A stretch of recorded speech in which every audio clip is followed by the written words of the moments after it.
మత్తయి సువార్త 10వ అధ్యాయము 20వ వచనము.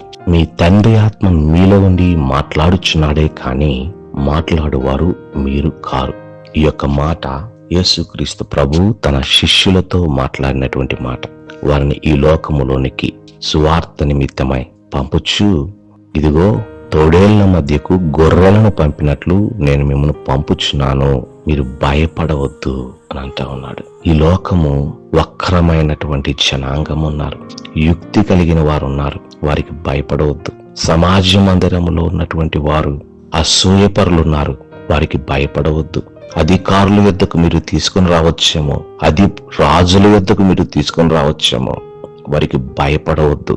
మీరు మాత్రం వివేకము కలిగి నిష్కపటముగా ఉండండి. పాముల వలె వివేకముగాను, పావురము వలె నిష్కపటముగా ఉండండి. అవును, ఆయన ఆత్మ మనలో ఉండి మాట్లాడుచున్నది. ఆయన బలపరుస్తాడు మనల్ని. ఆయన తన నోటి బోరగా వాడుకుంటాడు.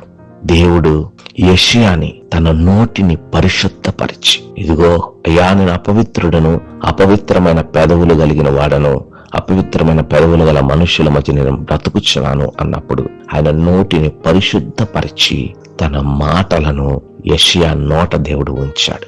యిర్మీయా, అయ్యా నేను బాలుడను అని అంటే, నేను బాలుడను అనవద్దు, నీ నోటిని బాగుగా తెరువుము, నేను దాన్ని నింపెదను అని చెప్పి గొప్ప ప్రవక్తగా వాడుకున్నాడు. కాబట్టి నేను బాలుడను అనవద్దు, దాన్ని చేతగాడవాడును అనవద్దు.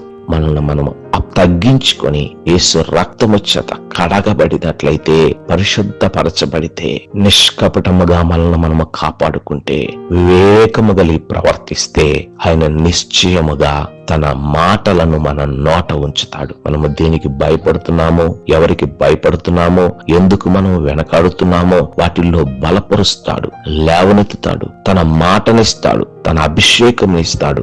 ఆయన తన మాటలను మనం నోట ఉంచి జయమునిచ్చేవాడై ఉన్నాడు. ప్రార్థన చేసుకుందాం.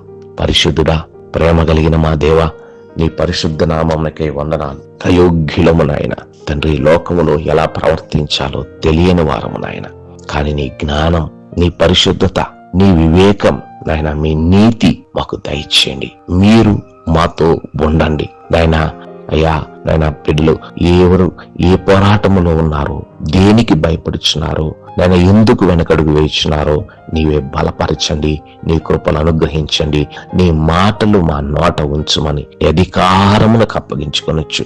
యేసు నామమున వేడి ప్రార్థన చేయుచున్నాను తండ్రి, ఆమేన్.